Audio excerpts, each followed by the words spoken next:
So we have the girl who's on the other side of the alley who's shot in the back. I see. So this ambulance is going to take the girl with the leg and the guy with the arm. Okay. And then the ambulance that's right there is going to take the guy with the one in the back. Take one more lap until, okay? No, keep killing us. It might be in that area or for no reason. On the right side of that white SUV, right here on the right side. Take one more lap until, okay? Police keep killing us. Denver police were called to a fight that was happening outside of a bar or club or something out in Denver. And they said, a fight? I mean, we get to get involved too. As you can see, multiple people were shot, injured, 7 in total. No one died, thankfully. But there was some newly released body cam footage that did point out and show that the folks who showed up for this fight were very, very happy to get to shooting. Let's watch this graphic video next again, so be warned about that.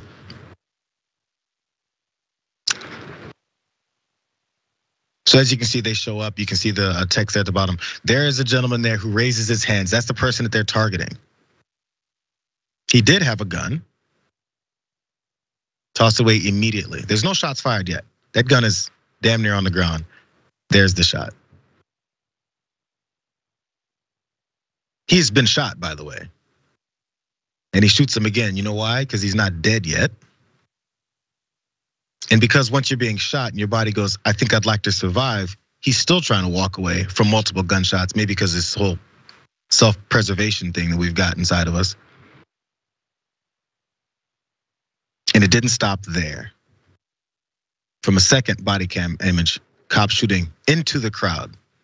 That's why 6 other people were hit in the arm and the leg and wherever else they were hit. Luckily, not enough to kill them. So, the videos for the first time show from start to finish the shooting, because there's more to this, you guys. Of course there is, which will be investigated by a grand jury. Denver police officials previously made public still images. They made public still images that they selected from the videos, but denied public records requests by the Denver Post and other news outlets to release the videos in their entirety. I think you're beginning to figure out why. 3 of the bystanders shot by police have called for accountability for the officers who were placed on paid administrative leave while their actions are investigated. These videos are yet another sickening example of Denver police officers exercising excessive lethal force without justification or concern for the safety of innocent bystanders. That's what the attorneys said on behalf of those 3 victims that were shot by that gang of police officers, by the way.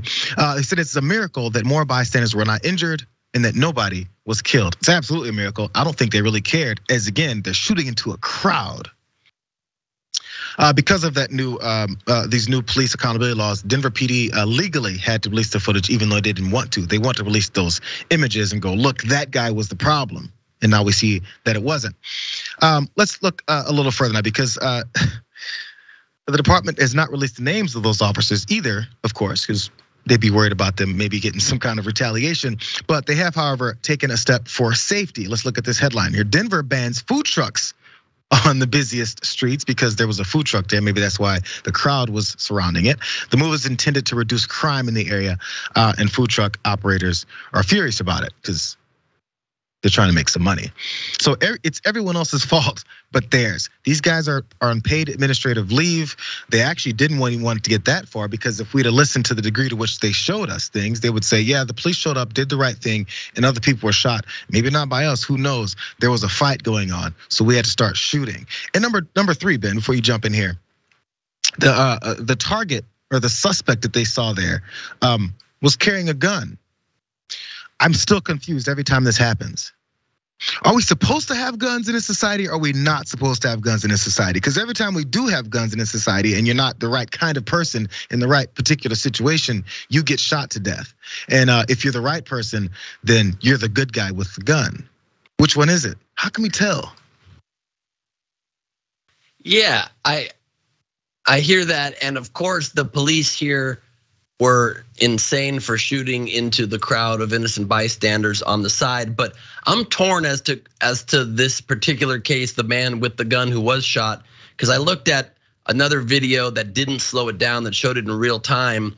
And the first, and I agree about shots 2 and 3 and 4 at the person as he was falling, but shot 1 actually took place just 1/6 of a second 1/6 of a second after the guy pulled his gun out and threw it.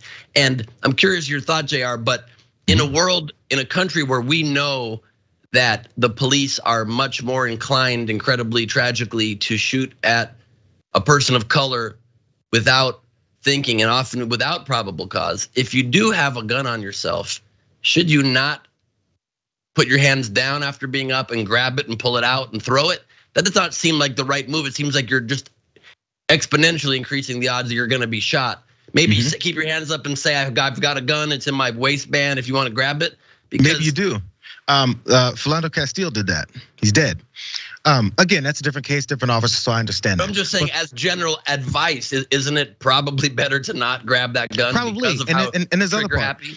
This is the thing we do have. We have this sympathy towards cops in the immediate dangerous situation that they're involved in. They had to act at a moment's notice. All that's true. What we forget all the time is this guy that had the gun had to act in a moment's notice. And there's 4 cops there with guns pointed at him, and he's like, it's that long to say, should I tell them? Should I get rid of it so that they don't find it on me and then shoot me in the back of my head while they had me on the ground? I don't know. I'm gonna throw it. At least they know it's not here.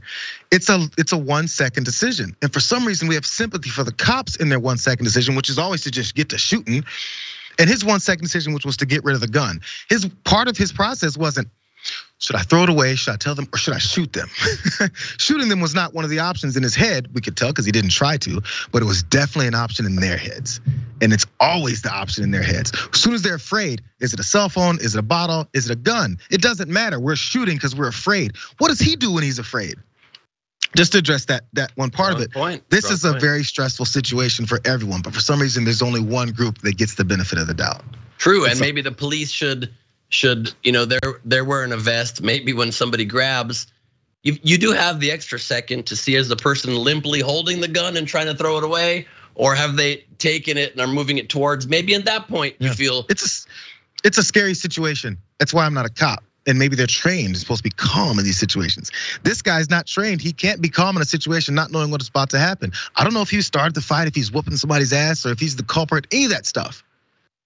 So we'll get there. I want to get to this I could talk about this for another 10 minutes, Ben, and I think we should soon. Maybe we'll do a part 2.